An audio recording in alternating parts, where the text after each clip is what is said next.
Hello, everybody. Welcome to biblicalculture.org. I'm Rabbi Dr. David Moster, and I just got back from a trip to Washington where I had one afternoon to explore the Museum of the Bible. And I'd like to tell you about what I saw. And just a quick note before we begin, there will be spoilers. So if you don't want to know what's in the museum, here's a good time to step away. So with that, let's get going. What I'd like to begin with is the amazing entrance to this museum. It is gargantuan, it is monumental. And on the two sides of the door are what I believe are brass plates of the Gutenberg Bible, the first Bible printed on a printing press. Really an amazing, amazing entrance. It feels like a special place, and it really is a special place. Then, once you go inside, you are immediately greeted with a glass floor, and underneath it is a Greek text of a psalm. And at the very outset, what I would like to just explain is that this museum is beautiful. It is stunning. And here what we can actually just look at is walking into the elevator. The elevator isn't just an elevator, it's a movie, a digital movie, and it's really something to behold. And this museum really takes place in the middle of Washington, D.C., just 2 blocks from the mall. And you, on the top floor, you get these great views of the Capitol building, and you also get a great view of the Washington Monument.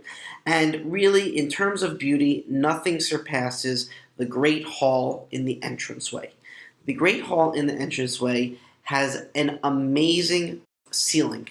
This ceiling is a digital display that changes every few seconds or so, maybe half a minute, maybe a minute, and it goes from one display to the other, and you can anything and everything related to the Bible. You'll see Hebrew text, you'll see arches from monasteries, you'll see calligraphy, and even just some beautiful things, just like water or a rug, just amazing things to behold, and stained glass windows, and this really is worth it in itself. So I wish I would have had more time to just hang out in the lobby and look up and enjoy. They didn't really have couches or anything for there. They wanted you to just pass through, but this is really cool, and it's really the first thing you'll notice. Now I want to go a little bit out of order and show you something from one of the exhibits, and the reason I'm doing it at the beginning is because it's so important for everyone who visits this museum.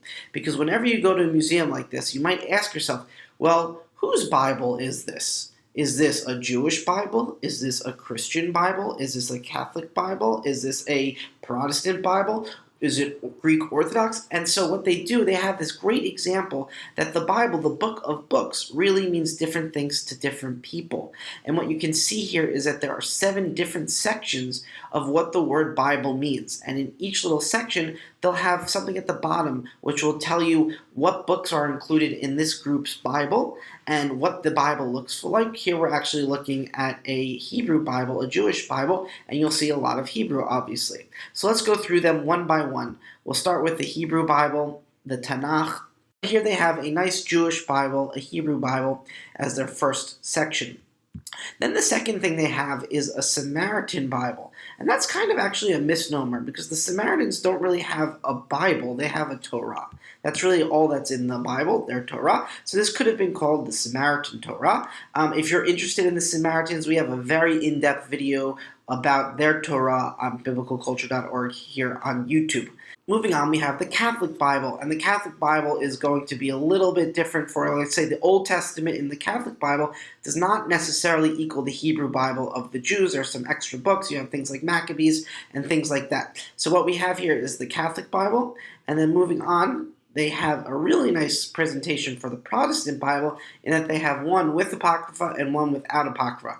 Moving on, we have a very interesting setup for the Eastern Orthodox Bibles where they have 4 different sections, the Greek, Slavonic, Georgian, Romanian. And then continuing to the penultimate example, we have the Oriental Orthodox Bibles. And those are really cool, like the Ethiopic, the Coptic, the Syriac, and the Armenian. These were really interesting how they were grouped together. And there was a lot of rich detail at the bottom if you wanted to research what this group was all about. And finally, what was most interesting to me was how they grouped the Assyrian Bible together by itself. The Assyrian text is based on the ancient Aramaic translation known as the Peshitta, which means simple or straightforward, as in a straightforward translation, and the dialect was Syriac, which you can see here. So the reason why I wanted to just begin with this section above anything else in this amazing, gigantic museum is that it tells you right off the bat that you are welcome here. Whatever Bible you have, it has a place here. Whether you're a Jew or a Christian, a Protestant or a Catholic, whether you're a Assyrian or Slavonic, your Bible has something to do with this museum. You are welcome here. And it also says that they're not privileging one Bible over the other. It's not the Bible, it's many Bibles. Different groups have different things in their own text. And so that made me feel very, very welcome. And I have a feeling that other people feel the same, so that's why I wanted to put it at the very beginning. Okay, moving on. The first exhibit I went to is part of their stories, and it was the story of the Tanakh, Old Testament, and Hebrew Bible. And it was really almost like a Disney feel to it. Like here we're looking at the burning bush, and then you would go through different sections and you would see different parts of ancient Israel's history. And then there was a really cool thing where you would walk through the sea, and that was really cool. And then there was even this one room which was really straight out of like Charlie and the Chocolate Factory. It was like the room would change from the moment you walked in to the moment you walked out. It would be a different color. It was really something amazing. But the whole point was to kind of immerse you in the story of the Bible about being a story about a God and a nation. There were some really cool interpretations. For example, here we're looking at the 12 stones that are mentioned in Joshua, the 12 stones that were set up upon the entrance into the land. And what's interesting here is that they kind of stack them up one upon another, like a pancake, whereas I always thought that they were actually here like the Gezer stones standing up side by side by side by side, something kind of like a Stonehenge or something like that. And I was actually thinking, how did they come upon this interpretation? It probably just had to do with space. They didn't want to take up a whole lot of space, so they put it in one room and stacked it high. But that was really interesting. So all in all, this was a really nice walkthrough of getting a feel for what the Bible's all about. It was interesting what they included and what they didn't include. They ended at Ezra and Nehemiah, Ezra and Nehemiah. And for those who are interested in the New Testament, they'll go on to another exhibit. And for those who aren't, they'll go on to a different exhibit. The next place I went to is the world of Jesus of Nazareth, and it could have been called something else, the world of Israel at the time of the end of the Second Temple period. And what it was basically it's as if you walked into a town, and what you're really learning is about daily life in ancient Israel, specifically during the first century of the Common Era or the first century before the Common Era. You see some textiles being made. And then there's this nice example of what a table would have looked like, the different types of foods. All of this, by the way, is plastic. It's not to be touched, or if you do touch it, you're not going to break it. It's not real. And then they even had something interesting like a synagogue. They had a small synagogue. I wasn't there at this time, but I guess either if you have a special tour or if you're there at a proper time, you'll be able to get a tour of the synagogue where someone will probably interact with you in a very interesting and meaningful way. Now, what is this museum trying to do here? What it's actually trying to do here is something that's been done in Israel at 3 different places. And so what all these places do is, like we're seeing here, is recreate what life was like at the time of the Second Temple or just after it at the time of the rabbinic texts of the Mishnah.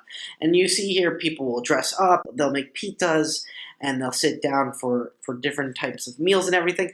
And so basically what the museum is trying to do is to reenact something kind of like this, to kind of immerse you into the world of the ancient way of life. And it was really interesting. So if you like this kind of stuff in Israel, you'll like it at the museum. If you like this at the museum, you should definitely book a trip and go to Israel where you'll actually get to eat the foods and touch the textiles and bang on the nails and do all the cool things and even ride the donkey. You're going to get all that fun stuff. So that is what the museum's trying to do. It's trying to immerse you into the way of ancient Israel. Then moving on, there is this great New Testament theater. It shows a movie, I think, every 12 to 15 minutes, and I made a mistake. When I saw that there was 10 minutes till the next showing, I said, I'll go on to the next exhibit and come back down later to do this, but I didn't end up having enough time in the day to come back down. So moving on, I went up to the main exhibit, the history of the Bible. And just to start off, before we get into any of the details, the history of the Bible is a massive, massive exhibit. It is gigantic, and it has fantastic technology. There was this guy who was telling you stories about the ancient world, and he had different videos throughout the exhibit. So as you would go, you would sit down with him and learn a different thing here, a different thing there. And then there was this really cool thing in the second half of the exhibit where you actually had people talking to you. So here we're actually looking at St. Jerome. Over here we're looking at Wycliffe. And then, for example, my favorite that they had Maimonides talking to you, and it was really cool. Like, I didn't expect to see Maimonides, one of the great rabbis, to be in the Museum of the Bible, but he was, and they had other rabbinic texts too. So it really is an interesting exhibit, and as we go on, I'll show you what they did in order to show you the history of the Bible itself. Now, getting to the exhibit itself, the great weakness of the museum is that it has artifacts, but these aren't really amazing artifacts. They'll have ancient documents, they'll have even some idols, but they don't have anything that's like a world-renowned piece. There's nothing here in the ancient world that is going to blow your mind. That's the weakness. But what the museum does is it turns that weakness into a great strength. And they say, okay, the pieces that we do have, we're going to intersperse them into the most important pieces found in the world in museums around the world. So what they do here is they recreate the Merneptah stele from 1208 BCE, which is the first artifact to ever mention Israel outside of the Bible. And so you can learn about Merneptah even though you are not in the Cairo Museum in Egypt. And over here you can learn about the Code of Hammurabi even though you're not in the Louvre. You can actually experience it through their recreation. You can learn about the instructions of a Menemope, which are very similar to the Book of Proverbs, even though you're not at the British Museum. So what the museum really did was it made the exhibit the most important thing to see, not necessarily any specific artifact, even though there are artifacts interspersed in between these main points. And then moving on, there was the great section on the Dead Sea Scrolls, and they recreated the Dead Sea Scrolls, and here you can see the great Isaiah scroll and the Copper Scroll, a really fantastic exhibit. And then moving on, they started going from the time of the Tanakh, the Old Testament, into translations and the New Testament itself. I really like this game they had about translations where you can test how good of a translator you are or what type. And it turns out I'm not an entirely literal translator, which I thought was interesting. I always think of myself as a literalist, but there you go. And then moving on, we have fantastic, fantastic finds in this area. Once we get out of the ancient world into kind of the last 2,000 years, what we have are some fantastic finds that the museum has, and this is where the museum's collection really comes to shine. You can find a manuscript of Luke, you can find Ethiopic codices from 500-600 years ago, really fantastic things, and there's also the technology on the side is really amazing, so that if you want to just step aside and kind of explore, for example, early Christian writings, you can. You can go to the side and take a look at all the manuscripts, what they say, where those manuscripts appear, and so on and so forth. What we have here is the Codex Vaticanus, the oldest Christian Old and New Testament codex known to man, and this is actually, once again, not found here. This is in the Vatican. What they show you is a reproduction because they're telling you a story about the most important parts of the Bible's history. They also have a great deal of Hebrew. Here we see a really nice, rare codex with the Masoretic notes at the bottom, and they also have the greatest display of Torah scrolls that I have ever seen. I've never seen anything close to this many Torah scrolls in my life, and I've seen a lot of Torah scrolls, and they have a fantastic explanation of how the scroll is made and how it is used, and you can kind of scroll away, and they even, I think, have a scribe on certain occasions, on certain times, maybe over on the weekends. I was there during the week. And then moving on, they get into really great things if you're interested into art and interested into beauty. They talk about the illuminated manuscripts of the Bible and some really nice examples of illuminations. And then once they're talking about that, they even have a whole nice digital display of stained glass windows and what the stained glass windows are representing. Moving on, the museum now gets into printed works and the printing press, and they have a great many items to show you how a printing press works and how people would print. And you can even make a little print yourself. And if you come at a special time, they'll actually have a demonstration of the printing press. And at the end of this exhibit, they also show you the Gutenberg Bible, one page of the Gutenberg. Now, since this museum is in America, where the main language is English, they give a great prominence to the King James Bible. And they have the first edition, and they have the second edition, and they even interestingly point out to you the different editions of the King James. For example, in one edition, it's called the He Bible because it uses the word He in Ruth 3:15. He went into the city, whereas the second edition is called the She Bible because it uses the word she, and she went into the city in Ruth 3:15. So these are really nice little things that you can learn about books and books in general. And finally, at the very end, what the museum shows you is all the translations of the Bible, hundreds, if not thousands, of translations of the Bible. And you can actually look at any language translation. They'll have the exact copy that you want to look at. And then they also show the other languages that the Bible is going to be translated into. And at the very end, there was a nice touch where you could sit down and listen to a recording of biblical text. And there's a Bible for you to read from for your own satisfaction. The next exhibit I went to was on the top floor. It was called The People of the Land. It was by the Israel Antiquities Authority. And this was actually an amazing exhibit.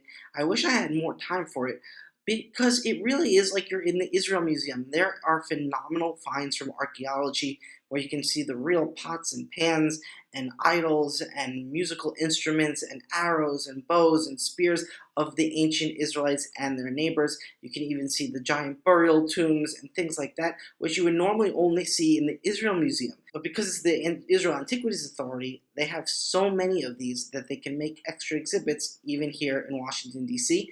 And so really, this exhibit itself is worth a whole afternoon to really go through all the material of the ancient Israelites here. And they even shipped in a stone from the temple where you can actually touch, and they want you to touch the stone from the temple. And it was really nice touching because, this type of museum is very hands-off. They don't want you to touch anything, so it was a nice end. And at this point, I ran out of time. I didn't get to go to any other exhibits. And I just want to point out all the many things that I didn't do in this gigantic, fantastic museum. There is a whole floor on the impact of the Bible, which talks about the Bible, for example, in the American history or in the history of society and civilization itself. There is a theater where they have live events. Obviously, I didn't have time for a live event, but they do have live events. They even have a restaurant, Mana. They also had a cafe, Milk and Honey Cafe, where you can get a nice bite to eat. And if you have kids like myself, it's good to know that they have a nice little rumpus room for the kids. But I will say, the amount of time I spent in the museum, my daughter had run out of patience with this area after the first 40 minutes. So, if you're spending a whole day or even 2 days in this museum, which it deserves, then just bear in mind. And then finally, there are places, exhibits for like art exhibits of the Bible on the top floor. When I was there, they had an exhibit about an artist, an illustrator, illustrating a very long Bible. And then always what's fun with museums is you go to the gift shop and you can always find something fun to take home. I didn't have time. They were already closed, but I would definitely like to go to the shop in the future. And that's it. The Museum of the Bible, from me, gets a 2 thumbs up. It was fantastic. It really did everything you want a museum to do. It was interesting. It was engaging. It was exciting. There were things that I learned just by being there I didn't know. And it was a ton of fun. And it was also, like I said at the beginning, very welcoming. Whether you are a secular humanist who just likes bookmaking and calligraphy or a devout religionist, you will have a great time at this museum. And it doesn't matter if your Bible looks one way or your Bible looks the other way. There is something for you. There is something for Jews. There is something for Christians. There is something for Catholics. There are things for Protestants, and so on and so forth. And it goes on and on and on. So I highly recommend this museum. And I will be going back for all those exhibits I missed. So stay tuned for other posts about this phenomenal museum. Definitely 100% go. If you enjoyed this study and you would like to learn more about biblical culture, meaning the texts of the Bible, the languages of the Bible, geography, archaeology, daily life, etc., then come take a class with us at biblicalculture.org. That's biblicalculture.org. We have live classes, we have recordings, we have everything and anything you will need to study the biblical world.